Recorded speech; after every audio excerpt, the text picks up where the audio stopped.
Ma'am, ராகுல் Sagar CSK டீம்ல வந்து ரொம்ப முக்கியமானவர். கிட்டத்தட்ட இப்போ வந்து ரொம்ப ஒரு பரபரப்பாக பேசக்கூடிய பேர்ன்றது இவர் பேர் நம்ம சொல்லி ஆகணும். ஏன்னா இப்போ அவர் வந்து ஒரு விஷயத்தை வந்து போஸ்ட் பண்ணியிருக்காரு. நான் வந்து டைவர்ஸ் பண்ண போகிறேன், அதுக்கு சில காரணங்களும் சொல்கிறார். இப்போ தான் வந்து ஒரு ரிலீஃப் ஆகிருக்கேன், சுதந்திரமாக இருக்கேன் அப்படின்னு. இந்த விஷயத்தை பார்த்தவங்களுக்கு என்ன தோணுச்சு மேம்? ஃபர்ஸ்ட்டாக சொல்லுங்கள். வருத்தமாக தான் இருக்குது. அவர் ராகுல் சாகர் அப்படின்ட்டு ராஜஸ்தானை பூர்வீகமாக கொண்டவர். அவர் வந்து லாஸ்ட்டாக அந்த மும்பை இன்னிங்ஸ், ஹைதராபாத் கிரிக்கெட் இதிலெல்லாம் வந்து கொஞ்சம் அப்போ தான் இன்ட்ரடியூஸ் ஆகிறாரு. இப்போ கரண்ட் ஐபிஎல் மேட்ச்சில் அவர் 5 கோடிக்கு வந்து ஏலம் எடுத்ததாக சிஎஸ்கே டீம் எடுத்திருக்காங்க தகவல் தெரிஞ்சது. அவர் வந்து 21 வயசில் கல்யாணம் பண்ணிக்கிறார். அவருக்கு 21 வயசு இருக்கும்போது அவர் ஈஷான்றவங்களை வந்து ஈஷா ஜோஹர் அப்படின்றவங்கள கல்யாணம் பண்ணிக்கிறாரு. அதுக்கப்புறம் இவங்களுக்குள்ள லைஃப் அண்டர்ஸ்டாண்டிங் இல்லை, கொஞ்ச நாளாக இல்லைன்னும் போது ஒரு 1.5 இயர், ஒரு 15 மாதங்கள் அப்படின்னு சொல்லலாம். அதுக்கு முன்னாடி டிவோர்ஸ் அப்ளை பண்ணிவிட்டு கோர்ட்டுக்கு இதுக்கும் நடந்திருக்காரு. கோர்ட்டுக்கு அவங்க அக்செப்ட் பண்ணலை.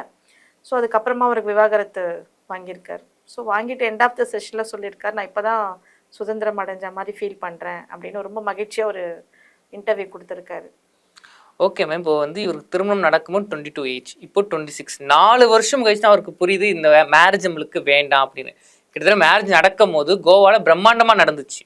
ஆனால் இப்போ எனக்கு அது வேண்டாம், சரிப்பட்டு வரல அப்படின்னு இப்போ சொல்கிறாருங்களே, இது எப்படி பார்க்குறது? சரி, 21 வயசில் வந்து அவங்க பார்த்தீங்கன்னா ஒரு 2 பேருமே காலேஜ் படிச்சுட்டு இருக்க ஒரு கல்லூரி காலங்கள் அது. இப்போ அவங்க 21 வயசுன்னும் போது செகண்ட் இயர் அந்த மாதிரி படிச்சுட்டு இருப்பாங்க, தேர்ட் இயர் வந்திருப்பாங்கன்னு நினச்சிக்கோங்களேன். ஸோ அப்போ வந்து அவங்களுக்கு அந்த கல்லூரி வாழ்க்கையில் இது வந்து ரொம்ப பெருமையாக, ஓகே நமக்கு லவ் பண்ண பொண்ணை வந்து நம்ம கல்யாணம் பண்ணிக்கிறோம் அப்படின்னும் போது அவங்களுக்கு அது ஒரு பெருமையாக இருக்குது. அந்த பெருமை என்ன நினைக்கிறாங்க, அது ஒரு செயற்கை நம்ம அது கல்யாணம் இதில் கொண்டு போயிட்டு சக்ஸஸ் பண்ண தான் நினச்சிக்கிறாங்க. ஓகே நம்ம நினச்ச ஒரு பொண்ணே வந்து நம்ம திருமணம் செய்து கொள்வது வந்து ஒரு மகிழ்ச்சியான ஒரு தருணமாக நினச்சி கல்யாணம் பண்ணிக்கிறாங்க. ஓகே, அந்த மகிழ்ச்சியான தருணங்கள் அப்படியே தான் இருக்கணும். இன்னைக்கு வந்து 3 வருஷம் பொறுத்து நான் இந்த வாழ்க்கையை தேர்ந்தெடுத்தேன் அப்படின்னு நினைக்கிறது மிகவும் தவறான ஒரு விஷயம்தான். இப்போ இவங்க 2 பேருக்குள்ள என்ன நடந்ததுன்னு நமக்கு இன்னும் அந்த அளவுக்கு எதுவும் தெரியல. யார் செய்தது, யார் பக்கம் தவறுன்றது வந்து நமக்கு இன்னும் தெரியல. ஸோ எது தவறாக இருந்தாலும் இவருடைய வளர்ச்சிக்கு அது வந்து அவர் வந்து தடையா இருக்கும்னு நினைச்சாரான்றதும் நமக்கு தெரியாது. திருமண வாழ்க்கைன்றது ஒரு வளர்ச்சிக்கு தடையா நம்ம நினைக்க வேண்டிய அவசியமே கிடையாது. அப்படி அவங்க நினைச்சிருந்தா நான் அதுக்கு நான் விளக்கம் கொடுக்குறேன். சப்போஸ் இந்த மாதிரி ஒரு காரணங்களால அவர் வந்து விவாகரத்து பெற்றாரா, இன்னைக்கு வந்து சிஎஸ்கே டீம்ல வந்து பெரிய ஒரு பொசிஷன் அவர் வந்து ஆக்ஷன் எடுத்திருக்கிறதால, ஏலத்துக்கு எடுத்திருக்கிறதால நான் வந்து இதில் திருமண வாழ்க்கையில் எனக்கு வந்து இது ஒரு தடையா இருக்கு அப்படி நினைச்சிருந்தா அதுக்கு நான் விளக்கம் கொடுக்குறேன். அப்படி வந்து ஒரு திருமண வாழ்க்கையை தடையா நினைக்க வேண்டாம். ஏன்னா இதுக்கப்புறமா ஒரு திருப்பியும் இன்னொரு மறுமணம் செஞ்சுக்க தான் போறாரு. ஸோ அந்த வாழ்க்கை எப்படி இருக்குன்றது நமக்கு தெரியாது. ஸோ அவருடைய ப்ரொஃபஷனலுக்கு அது டிஸ்டர்பாக இருக்கு, அதனால என்னோட கல்யாண வாழ்க்கை எனக்கு வேண்டாம் அப்படின்லாம் நினைச்சிருந்தாருன்னா அது தவறான கண்ணோட்டம் தான். ஏன்னா இன்னைக்கு 21 வயசுல நீங்க வந்து மெச்சூரிட்டி இல்லாம ஒரு முடிவு எடுத்துட்டீங்க. ஓகேவா, அவருக்கு 22 வயசு இருக்கும் போது கல்யாணம் ஆயிருக்கு. இன்னைக்கு இவ்வளவு வருஷம் பொறுத்துதான் தெரிஞ்சிருக்கு அப்படின்னா அதுக்கு அப்ப நீங்க என்ன அன்னைக்கு வந்து மனநிலை சரியில்லாம இருந்தீங்களா, இல்ல இன்னைக்குதான் சரியா ஆனீங்களா? அப்படிலாம் இல்லை. எதுவா இருந்தாலுமே அந்த லைஃபை கரெக்டா ஒரே வழியில கொண்டு போக தெரிஞ்சிருக்கணும். அப்ப இன்னைக்கு இன்னொரு கல்யாணம் பண்ணிக்கிறீங்க, இன்னைக்கு திருப்பி நீங்க இன்னும் வந்து மேட்ச்ல வேற செலக்ட் ஆகுறீங்கன்னா அப்ப திருப்பி இந்த வாழ்க்கையை வேண்டான்னு ரெண்டுமே நீங்க 2 ட்ராக்கா கொண்டு போகணும். இதே நீங்க மிங்கிள் பண்ணக்கூடாது. அப்படி ஒரு காரணமாக இருந்தால் நான் சொல்றேன், திருமண வாழ்க்கை வேறு, உங்களுடைய ப்ரொஃபஷனல் வேற, உங்களுடைய தொழில்ன்றது வேற. 2மே ஏன் மிங்கிள் பண்ணிக்கிறீங்க? எதையே அதை ஒரு தடையா வச்சுதான் நீங்க இதுல வந்து முன்னேறணும்லாம் அப்படிலாம் கிடையாது. முன்னேற்றத்துக்குலாம் அது தடையாலாம் இருக்கிறதுக்கான வாய்ப்புகள் கிடையாது. ஏன் மகேந்திர சிங் தோனி இல்லையா, அவரு வந்து கல்யாணம் பண்ணிட்டு அவருடைய லைஃப், கிரிக்கெட் லைஃபை கண்டினியூ பண்ணலையா? ஸோ இளம் வயதுல திருமணமானவங்க எவ்வளோ பேர் இருக்காங்க. அமீர் கான்லாம் வந்து 22 வயசுல தான் அவருமே கல்யாணம் பண்ணியிருக்காரு. ஓகேவா? ஸோ அஜித் ஷாலினி பார்த்தீங்கன்னா, அஜித்தும் ஷாலினியும் பார்த்தீங்கன்னா 21 வயசு ஷாலினிக்கு கல்யாணம் ஆகும்போது ஷாலினிக்கு. ஸோ அவங்கெல்லாம் வந்து ஒரு நல்ல லைஃப் கொண்டு போகலையா? அவர் கார் ரேஸில் வந்து அவருடைய ப்ரொஃபஷனில் கொண்டு போகல, அவருக்கு பிடிச்ச துறை அது அவர் கொண்டு போகலையா? ஸோ இது வந்து அவருடைய தொழிலுக்கு, அவருடைய ப்ரொஃபஷனலுக்கு இது ஒரு தடையா இருக்கும் திருமண லைஃப்னு நினைச்சிருந்தானா தவறான. ஆனால் நடிகை ஷாலினி வந்து திருமணம் ஆன பிறகு சினிமா நடிக்கதை விட்டுட்டாங்களே, அப்போ புரிதுங்களா? 2 பேர்ல வந்து யாருன்னா ஒரு விஷயம் தியாகம் பண்ணால் மட்டும்தான் அங்கே சக்ஸஸ்ஃபுல்லாக ஆக முடியுது. ஒரு இவர் நினைச்சிருக்கலாம்ல, என்னால் ப்ரொஃபஷனை விட முடியாது, சரி நான் உங்களை விட்டுறேன் அப்படின்ற பார்வையும் பார்க்கலாமா? சரி, நீங்கள் சொல்கிற மாதிரி ஒரு திருமண வாழ்க்கை அப்படின்னு சொன்னாலே விட்டு கொடுத்து போகிறது தானே திருமண வாழ்க்கை. நீ என்ன பண்ற நான் என்ன பண்ற போட்டி போட்டுட்டு இருந்தா அதை இங்க இது விட்டு யுத்த கொடுத்துட்டாரு, களம் கிடையாது. உண்மையா விட்டு கொடுத்துட்றேன், விட்டு கொடுத்துட்டாருங்களே. இல்ல அதுக்காக அவங்களே விட்டு கொடுத்தணும்லாம் இல்லை இல்லையா. அவங்கள நீங்க கன்வின்ஸ் பண்ணலாம். அவங்க வந்து ஒரு வேலைக்கு போறவங்களா இருக்கும் போது நீங்க அவங்கள கன்வின்ஸ் பண்ணி குழந்தைய பாத்துக்கிறதுக்கோ இல்ல லைஃப நீ வீட்ல இருந்து பாத்துக்கிறதுக்கோ, அதுக்காக நான் அடிமையா இருக்கணும்னு சொல்லல. அந்த வீட்ல அவங்களோட இம்பார்ட்டன்ஸ் அந்த இடத்துல இருக்கணும்ன்றதை நீங்க புரிய வைக்கணும். ஓகேவா? நம்மளோட நடந்துக்கிறத தாங்க பொறுத்து இருக்கு. சரியா? நீ வந்து இன்னொருத்தரை ட்ரீட் பண்ற விதம் தான். அவங்கள நடத்துற விதம் தான். இல்ல நீ எனக்கு அடிமையா இரு, நான் சொல்றது கேட்டுக்கிட்டு இருன்றது வேற. நான் வந்து என்னுடைய ப்ரொஃபஷன்ல பார்க்குறேன். நீ எனக்கு துணையா பின்னாடி நில்லு. ஒரு உற்ற துணையா நில்லு. எனக்கு ஒரு பலமா நில்லுன்னு கேட்கறது ஒண்ணு. சரி நம்ம குடுக்குற பிரசன்டேஷன் தான் பொறுத்து இருக்கு. நம்ம ட்ரீட் பண்றது தான் அடுத்தவங்கள நம்ம எப்படி நினைக்கிறோம், எப்படி லைஃப்ல கொண்டு வரோம் அப்படின்றது தான். இப்ப எவ்வளவோ ப்ரொஃபஷனல்ல பார்க்குறோம். நம்ம ஈவன் நம்ம சிவகார்த்திகேயன்லாம் எடுத்துக்கலாம். அவரு ஃபீல்ட்ல ஷைன் பண்றாரு. அந்த அம்மா அவருக்கு வந்து ஒரு சப்போர்ட்டிவா இருக்காங்க. அதுக்காக அவங்க அடிமையா இருக்காங்களான்னு கேட்டா கிடையாது. அவங்க அவருக்கு ஒரு பக்கபலமா இருக்காங்க. ஓகேவா? அவங்கள இல்ல நீங்க வந்து என்னோட கணவர் வந்து என்ன அடிமையா வச்சிருக்காருன்னு அப்படிலாம் அந்த அம்மாவும் சொல்லல. அப்படி நினைக்கவும் கூடாது. ஏன்னா, அவர் அந்த மாரி அவங்கள எங்கெங்க கூட்டிட்டு வரணுமோ அழைச்சிட்டு வராரு. எந்தெந்த இடத்துல ப்ரையாரிட்டி குடுக்கணுமோ குடுக்குறாங்க. ஸோ நம்ம நடத்துற விதம் தான். அதுக்கு தான் நான் அவங்கள எக்ஸாம்பிள் சொல்றேன் நான். அவங்கள வந்து நல்ல ஒரு ஒய்ஃபா தான் பிஹாஃப் ஆஃப் தான் நடத்துறாரு. ஸோ அது மாரி நம்ம நடத்துற பொறுத்து தான் இருக்கு. அவங்களுடைய பார்ட்னருடைய லைஃப் ரன் பண்றதுமே. ஓகேங்க மேம். இப்ப இங்க இவருக்கு திருமணமான வயசு 22. அது இந்திய அரசால, அதாவது இந்த வயசு ஒரு ஆண் பண்ணிக்கொள்ளலாம், அது சட்டப்படி ஏற்றுக்கொள்ளப்படும் சொல்லக்கூடிய ஒரு வயசு. ஆனா இவர் திருமணம் இப்ப என்ன சொல்றாருன்னா, எனக்கு வந்து தெரியாம பண்ணிட்டேன் அப்படின்றாரு. அப்போ எந்த வயசுல ஒரு ஆணுக்கும் சரி பெண்ணுக்கும் சரி இந்த வயசு ஒரு மெச்சூரிட்டியான வயசு, இந்த வயசுல பண்ணா கரெக்டா இருக்குன்னா எந்த வயசு சொல்லலாம்? உளவியல் ரீதியாக நான் கேட்கிறேன். சரி, உளவியல் ரீதியா பார்த்து அரசாங்கம் அறிவித்த வயது வந்து 18 பெண்ணுக்கும், ஆணுக்கு 21 காலங்காலமாக இருந்துட்டு இருக்கிற ஒரு பண்பாடு. ஓகேவா? ஒரு பழக்கம். பட் ஆனா மெச்சூரிட்டி நீங்க கேட்கறது வந்து உளவியல் ரீதியா கேட்குறீங்கன்னா, நீங்க என்ன கேட்டீங்கன்னா, நான் எப்படியுமே ஒரு ஆணுக்கு வந்து 27லேருந்து 28க்கு அப்புறம் தான் அவங்களுக்கு அந்த மெச்சூரிட்டியே வரும். ஏன்னா அவங்க ஏன் குறிப்பிட்ட கல்லூரி அந்த ஒரு வயசு மட்டும் சொல்றேன், இந்த வயசுக்கு அப்புறம் தான் ஆகும் ஏன் எப்படி? அப்படி சொல்றேன்னா, அவங்க கல்லூரி படிப்பு முடிக்கிறதுக்கு 21 ஆகுது. அதுக்கப்புறம் முதுகலை பட்டம் பெறணும் அப்படின்னா 25 ஏஜுக்குள்ள ஆயிடுது. ஓகேங்களா? 25 வயசு வரைக்கும் அவங்களோட எஜுகேஷனுக்கே போயிடுது. அதுக்கப்புறமா அவங்க வந்து ஆஃபீஸ்க்கு வராங்க. அலுவலகம்ல அவங்களுடைய அந்த ப்ரொஃபஷனலே அவங்க ஜாயின் பண்ணி, அந்த ஆஃபீஸ்லேருந்து அவங்களுக்கு ஓரளவுக்கு இன்கம் ஜென்ரேட் ஆயிட்டு, அதுக்குள்ள ஏதாவது ஒரு ப்ரொமோஷனோ, அவங்களுக்குள்ள தன்னால எப்படி தன்னுடைய குடும்பத்த தன்னால மட்டும் நிர்வாகம் பண்ண முடியும். ஒரு லோன் எடுக்கணும். லோன் எடுத்து ஒரு வீட்டுக்கு இனிஷியேட் பண்ணணும். ஸோ இதெல்லாமே அவங்க அது மெச்சூர்ட் ஆயிட்டு அந்த 25லேருந்து ஒரு 3, 4 வருடங்கள் பொறுத்து தான் தன்னுடைய பொருளாதார நிலை, தன்னுடைய மனநிலை எல்லாமே ஒரு ஸ்டெபிலிட்டிக்கு வருது. ஸோ அப்படி வரும்போது அவன் தன்னுடைய வாழ்க்கைய யோசிச்சாதான், அந்த வாழ்க்கை உண்மையிலேயே ஓரளவுக்கு வந்து பீஸ்ஃபுல்லா போகும்.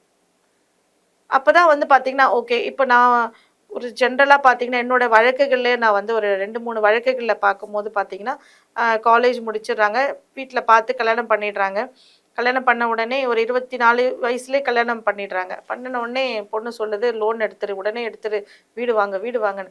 அவங்களுக்கு அது ப்ரெஷரா தெரியுது. நான் இப்ப தான் வேலைக்கு சேர்ந்திருக்கேன். எனக்கே 25 வயசு தான் ஆகுது. இப்ப தான் நான் ஒரு பேங்க்ல வந்து ஜாப் ஜாயின் பண்ணியிருக்கேன். நீ அதுக்குள்ள லோன் எடு லோன் அது ப்ரெஷர் ஆயிடுது. ஒரு அவசரத்துல பண்ணிக்கிறது. ஆ ஸோ ப்ரெஷர் அவங்களுக்கு அந்த ஆண்களே என்ன ஃபீல் பண்றாங்கன்னா, ஒரு ப்ரெஷரா என்ன வீடு வாங்கு, வீடு வாங்கு இவ்வளோ சீக்கிரம் நச்சரிக்கிறா அப்படின்ற மாரி அது அவங்களுக்கு ஒரு தொல்லையா தெரியுது. ஸோ அது இவங்களுக்குள்ளேயே ஒரு அவங்க ஜாப் அவங்களுக்கு ஒரு வேலைன்னு வந்ததுக்கு அப்புறம், இவங்களா அத ஒரு லோன் எடுத்து இவங்களுக்குள்ள அது ஒரு கமிட்மெண்ட். நமக்குன்னு ஒரு பொறுப்பு. அந்த பொறுப்பு வந்து அவங்களா டிசைட் பண்ணிக்கிட்டாங்கன்னா, அது டார்ச்சரா தெரியாது. இல்லன்னா ஒரு பொண்ணு கேட்கும்போது அது டார்ச்சரா தான் தெரியுது. இவங்களுக்குள்ளயே ஓகே. நம்ம ஒரு வீடு வாங்குற அளவுக்கு, ஒரு லோன் எடுக்கிற அளவுக்கு நமக்கு கெப்பாசிட்டி இருக்கு. நம்ம இந்த ஒரு ஃபீல்டுல நம்ம ஸ்டடியா இருக்கோம் அப்படின்னும்போது, அப்போ கல்யாணம் பண்ணிக்கிட்டீங்கன்னா, உங்களுக்கு அவங்க எது கேட்டாலுமே டார்ச்சரா தெரியாது. இல்லன்னா, நீ என்ன இப்பதான் நான் சேர்ந்திருக்கேன். இதுக்குள்ள என்ன போட்டு தொல்ல பண்ணிட்டு இருக்கேன்னும்போது, அது அவங்களுக்கு எக்ஸ்ட்ரா ஒரு பர்டனா தெரியுது. ஸோ பொண்ணுமே அப்படிதான். பெண்களுடைய வயது அப்ப என்னன்னு கேட்டீங்கன்னா, உளவியல் ரீதியா நான் பெண்களுக்குமே ஒரு 24 வயசு, 25 வயசுக்கு அப்புறம் தான் நான் சொல்லுவேன். சரி நான் இல்ல ஏன் பெண்களுக்கு மட்டும் ஏன் நீங்க சொல்ல மாட்டீங்களா? நீங்க கேட்பீங்களா? பெண்களுக்குமே நான் அபவ் 24, 25 தான் நானுமே சொல்லுவேன். அவங்களுமே அந்த காலேஜ் லைஃப்ப முடிச்சு, அவங்களாலயும் ஒரு ஃபினான்ஷியல் இண்டிபெண்டன்ட்டா இருக்க முடியும். என்னாலயும் வந்து நானும் ஒரு ஜாப் போயிட்டு, என்னாலயும் ஒரு ஃபினான்ஷியல் ஸ்டெபிலிட்டி எனக்கு இருக்கு. அப்படின்னு அவங்களும் உணரும்போது தான் அந்த வாழ்க்கை வந்து அவங்களுக்கு பிரச்சனைகள் இல்லாம இருக்கும். சரி நாளைக்கு இவரு ஜாப் போனாலும் சரி, இந்த பொண்ணு ஒர்க் பண்ணும்போதும் சரி, நாளைக்கு ப்ராப்ளம்ஸ் வராது. இல்ல நான் வந்து இப்ப ஒண்ணுமே இல்ல. நான் ஒரு லேட்டஸ்ட்டா ஒரு வழக்கு பார்த்துருந்தேன். அதில பார்த்தீங்கன்னா, பொண்ணு காலேஜ் படிக்கும்போதே டிஸ்கண்டினியூ பண்ணி மாப்பிள்ளை ஃபாரின்ல இருக்காருன்னு சொல்லிட்டு கல்யாணம் பண்ணிடுறாங்க. ஸோ ஃபாரின்ல இருக்காருன்னு கல்யாணம் பண்ணிட்ட உடனே அவங்களுக்குள்ள அங்கே ஒரு 5 வருஷம் பொறுத்து 2 பேருக்குள்ள மனக்கசப்பு வருது. இன்னைய வரைக்கும் அந்த பெற்றோர்களுக்கு வந்து அவங்களுக்கு மனசு உறுத்துது. நம்ம பொண்ணை காலேஜ் அரேஞ்ச் மேரேஜ் தான் இருந்தாலும் 21 வயசு அந்த பொண்ணு ஃபைனல் இயர் முடிக்கிறதுக்கு முன்னாடியே காலேஜ் பண்ணி ஃபாரினுக்கு அனுப்பி வச்சிடறாங்க கல்யாணம் பண்ணி. அப்போது அவங்களுக்குள்ள இன்னைய வரைக்கும் அவங்களுக்கு அந்த ஒரு மன உறுத்தல் இருந்துகிட்டே இருக்கு. நம்மளுடைய மகளை வந்து நம்ம கல்லூரி படிப்பை முடிக்காமே கல்யாணம் பண்ணி வச்சுட்டோம். நாளைக்கு இன்னைக்கு அங்கே ஏதாவது ஒரு பிரச்சனைனா கூட அவளால் ஒரு ஜாப் கூட போக முடியல. அந்த பொண்ணுக்கு அதுவே ஒரு பெரிய காம்ப்ளெக்ஸ் மாதிரி இருக்கு. அவங்களுக்கு அதுவே ஒரு பெரிய மன உளைச்சல். அவள் ஒரு தடவை பிரச்சனையில் கேட்குறா, நான் காலேஜ் முடிச்சிருந்தா நான் இங்கேயே ஜாப் போயிருப்பேன். ஸோ அவங்களுக்கு கல்யாணம் ஆன உடனே குழந்தையாடுது. அந்த குழந்தைய பார்த்துக்கவும் அதுலேயே அவங்களுக்கு நேரம் போகிறதால அங்கே போய் அவங்களால படிக்கவும் முடியல. என்னோட கேள்வி அடுத்த கேள்வி அதுதான். ஓகே, இந்த மாதிரி இளம் வயசுலேயே திருமணம் பண்ணிட்டு இளம் வயசு விவாகரத்தும் பண்ண பிறகு உளவியல் ரீதியாகவும் உடல் ரீதியாகவும் அவங்க எந்த ஒரு பாதிப்புக்குள்ள ஆவாங்க, ஒரு ஆணும் சரி பெண்ணும் சரி? சரி, கண்டிப்பாக இவங்களுக்கு அது அஃபெக்ட் இருக்க தான் செய்யும் அவங்களுக்கு. சரியா? ஏன்னா நம்ம தப்பு பண்ணிட்டோமோ, நம்ம இந்த மாதிரி லைஃப்பை வந்து ரெஸ்ட் ஆஃப் த லைஃப் எப்படி இருக்கும், என்னதான் இருந்தாலும் 2வது கல்யாணம் தானே சொல்லுவாங்கன்னு பெண்ணுடைய சைடில் தரப்புலேருந்து அவங்களுக்கும் ஒரு வருத்தம் இருக்கும். பையன் வீட்டு சைடும் வந்துட்டு காலேஜ் லைஃப்லாம் நம்ம எல்லாரும் நம்ம ஃப்ரெண்ட்ஸ் தப்பாக பேசுவாங்க, நம்மளால் அந்த லைஃப்பெல்லாம் மிஸ் பண்ணிட்டோமோ அப்படின்லாம் இருக்கும். சரி, நான் என்னுடைய கருத்து என்ன அப்படின்னா, நீங்கள் எந்த ஒரு விஷயமும் செய்யறதுக்காகும் போது யோசிச்சு செய்யணும். ஓகேவா? இது செஞ்சா இது சரியா வருமா? இந்த காலகட்டத்தில் இது நடந்தா இது கரெக்டாக இருக்குமான்றதை யோசிக்கணும். ஒன்று, அவசரமாக பண்ணிட்டீங்க. சரி, பண்ணதுக்கப்புறம் அதை ஏன் நீங்கள் அதை பொறுத்து அதை அனுசரித்து போகிறதுல தப்பு இல்லையே. நீங்கள் நாளைக்கு இன்னொரு கல்யாணமும் பண்ண தான் போகிறீங்க. ஸோ உங்களுக்கு அந்த லைஃப் எப்படி இருக்கணும்னு தெரியாது. அது பெண்ணாக இருக்கட்டும், தவறு பெண் செஞ்சாங்களா இல்லை வந்துட்டு இவர் செஞ்சாரா நமக்கு அவசரப்பட்டுட்டார், அவசரப்பட்டுட்டு. ஸோ இவர் தவறு செஞ்சிருக்காரா நமக்கு தெரியல. நான் 2 பேருக்குமே என்ன சொல்கிறேன்னா, கல்யாணம் நடந்துச்சுன்னா நீங்கள் இன்னொரு கல்யாணமும் பண்ணிக்க தான் போகிறீங்க. அங்கே அட்ஜஸ்ட்மெண்ட் இருக்கும் போது இங்கே இருக்காதா? நாளைக்கு உங்களோட திருமண வாழ்க்கையால் உங்களுடைய ப்ரொஃபஷனல் இப்போ மட்டும் அஃபெக்ட் ஆகாதா? ஸோ எதுவாக இருந்தாலுமே உடனே அந்த அவசரப்பட்டு முடிவெடுக்கிறது உண்மையிலேயே அது தவறு தான். என்னோட லாஸ்ட் கொஸ்டின் மேம், இப்போ இவரை விட்டுருங்க, பொதுவாகவே செலிபிரிட்டிஸ் வந்து சின்ன வயசு திருமணம் பண்ணதாக இருக்கட்டும், இல்லை லேட்டாக திருமணம் பண்ணாலும் இருக்கட்டும், ஆனால் திருமணம் பண்ண பிறகு ஒரு சில பேர் ஒரு 2 வருஷம் 3 வருஷத்துலேயே வந்து உடனே டைவர்ஸ் வாங்கிடுறாங்க. இதை எப்படி பார்க்குறீங்க? நான் அதுக்கு ஒரு சின்ன விளக்கம் கொடுக்குறேன். நிறைய பேர் என்கிட்ட சொல்லுவாங்க, நாங்கள் வந்து விவாகரத்துக்கு வர கிளைண்ட்ஸு சொல்கிறது என்னென்னா, நாங்கள் வந்து 5 வருஷமாக லவ் பண்ணேன் மேடம் அப்படின்வாங்க. 5 வருஷமாக லவ் பண்ணிகிட்டு இருந்தோம் 2 பேரும். நான் இல்லாமல் அவர் இல்லை, அவன் இல்லாமல் நான் இல்லை அப்படின்வாங்க. ஆனால் பார்த்தீங்கன்னா அவங்களோட கல்யாணம் நடந்த அப்புறம் 1 இயர் கூட அவங்களால சக்ஸஸாக இருக்க முடியாது. அவங்களால 1 இயர் கூட சக்ஸஸ்ஃபுல்லாக இருக்க முடியாது. 1 இயர் முடியறதுக்குள்ளவே அந்த 1 வருட காலம் முடிந்த உடனே அவங்க விவாகரத்துக்கு வந்துடுறாங்க. அதை இங்கே ஆசை 60 நாள் மோகம் 30 நாள் சொல்கிறபடி அப்படி எடுத்துக்கலாங்களா? அது அப்படி எடுத்துக்கிறதா? ஏன்னா அப்படியே ஏன் அப்படி நான் எனக்கும் அது ஒரு புரியாத ஒரு புதிராக தான் இருக்கும். 5 வருஷம் இருந்தீங்க அண்டர்ஸ்டாண்டிங்கா, ஏன் இப்போ மட்டும் நீங்கள் உங்களால் 1 வருஷம் கூட நிம்மதியாக வாழ முடியல? ஏன் சேர்ந்து இருக்க மாட்டேங்கிறீங்க? இல்லை, எனக்கு வந்து அவங்களுடைய பெற்றோர்கள், பெண்கள் சைடு வந்து பார்த்தீங்கன்னா ஆண்களுடைய பெற்றோர்கள் வந்து ஒரு பெரிய பூதங்களாக தெரியுறாங்க. ஓகேவா? ஸோ எனக்கு வேண்டாம், எனக்கு அவங்க அம்மாவுக்கு வந்து அவர் இம்பார்ட்டன்ஸ் கொடுக்குறாரு, அவங்க அம்மா வந்து ஊர்லேருந்து வராங்க, அவங்க அம்மாவுக்கு நான் சாப்பாடு செய்ய முடியாது. ஸோ இப்படிலாம் பெண்கள் சைட்லேருந்து காரணங்கள் வைக்கிறாங்க. அதை நான் காதலிக்கும் போது பார்த்தீங்கன்னா யார் வீட்டில் போய் சமைக்கிறது இல்லை, யார் வீட்டுக்கு வந்தாலும் அவங்களுக்கு தேவையான உபசரிப்பெல்லாம் பண்ண வேண்டிய அவசியம் கிடையாது. அடுத்தது ஃபினான்ஷியல் ஸ்டேட்டஸ். நான் வந்து எதுக்கு அவங்க சிஸ்டருக்கு நான் கேஷ் கொடுக்கணும்? ஒரு நல்ல ஏதாவது நிகழ்ச்சி அதாவது ஒரு ஃபங்க்ஷன் ஏதாவது நடந்துச்சுன்னா ஏன் வந்து என்னுடைய கணவர் வந்து அவங்க குழந்தைக்கு இதெல்லாம் செய்யணும்?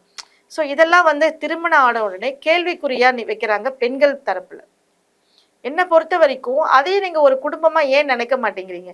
ஸோ இந்த மாதிரி சில காரணங்களால தான் 5 வருட காதல் வாழ்க்கை வந்து 1 வருட காதல் வாழ்க்கையாக, அந்த காதல் வந்து 1 வருடத்தில் வந்து காணாமல் போயிடுது. ஸோ பெண்களுமே வந்து நீங்கள் இதே உன்னுடைய சகோதரிக்கும் உன்னுடைய சித்தப்பாக்கும் ஏதாவது ஃபங்க்ஷன் நடந்துச்சுன்னா நீங்கள் அதே தானே அங்கே போய் கிஃப்ட் வைக்கிறீங்கல்ல, அதையே இந்த குடும்பத்தையே அப்படி நினைக்க மாட்டேங்கிறாங்க. நினைக்கணும். பெண்கள் வந்து அந்த மாதிரி நினச்சா நிறைய விஷயங்களை வந்து தவிர்க்கலாம். ஆண்களாக கூட இருக்கட்டும், அந்த பொண்ணு லவ் பண்ணும் போதெல்லாம் ஒரு ஆஃபீஸில் ஒர்க் பண்ணிகிட்டு இருந்திருப்பா, லவ் பண்ணும் போதெல்லாம் வந்து அவங்க அம்மா கிட்ட ரொம்ப செல்லமாக இருந்திருப்பா. ஆனால் கல்யாணம் ஆன உடனே ஆண்களுடைய வாதம் என்ன அப்படின்னா, அவன் வந்து அந்த ஆஃபீஸில் வந்து யாரோடைய வந்து இல்லீகல் ரிலேஷன்ஷிப்பில் இருக்காங்க அப்படின்னு ஒரு ஜூம் பண்ணி அதை பார்க்குறாங்க. ஓகேவா? ஸோ தவறுகள் சில இடத்துல நடக்கலாம். பட் சில இடங்கள்ல பார்த்தீங்கன்னா நடக்காமையே இருக்கும் போதே ஒரு யூகம் பண்ணி அந்த இடத்துல நிம்மதியே இல்லாம வாழ்றாங்க. அம்மாவுக்கு வந்து அந்த பொண்ணு செல்லமா தான் இருந்திருக்கும். ஆனா இன்னைக்கு வந்து கல்யாணம் ஆனதுக்கு அப்புறம் சொல்லுவாங்க, அந்த பொண்ணு எப்ப பார்த்தாலும் அவங்க அம்மா சொல்றது தான் கேட்குது அப்படின்னு. ஸோ உன்னுடைய திருமண வாழ்க்கையே அவங்க அம்மா சொல்லி தான் அந்த பொண்ணு அக்செப்ட் பண்ணியிருக்கும். ஸோ ஆனா ஒண்ணு சேர்ந்ததுக்கு அப்புறம் சில காரணங்கள்லாம் வந்து அவங்களுக்கு அந்த பெரிய தவறா தெரியுது. ஸோ இந்த மாதிரி வந்து அதே காரணங்கள் தான் அப்பவும் இருந்திருப்பாங்க. இன்னைக்கு 2 பேரும் ஒண்ணா இணையும்போது, அன்னைக்கு நல்லா இருந்ததெல்லாம் இன்னைக்கு ஒரு பிரச்சனையா தெரியுது. ஸோ அந்த மாரி ஃபர்ஸ்ட்டு நினைக்கக்கூடாது யாருமே. 2 பேருமே தான் நான் சொல்றேன். பெண்களாக இருக்கட்டும், ஆண்களாக இருக்கட்டும். பெண்களுமே மோஸ்ட்லி வந்து அவாய்ட் பண்ணணும். அந்த மாரி நினைக்கிறது. ஏன்னா, அதுவும் உன்னுடைய குடும்பம் தானே! உன்னுடைய மாமியார் தானே அவங்க. உன்னுடைய கணவரை வந்து அவங்க உன்னுடைய அம்மா எப்படியோ அவருக்கும் அம்மா தான். அந்த மாதிரி தான். இல்ல நீ வந்து ஏன் எங்க அம்மா கூட பேசுற? உங்க அம்மா கூட ஏன் பேசுற? நம்ம அந்த மாரி சில விஷயங்கள பூதகரமா ஆக்குறதே சரி. ஃபர்ஸ்ட்டு குறைக்கணும். நன்றிங்க மேம். தொடர்ந்து பேசுவோம். வணக்கம்.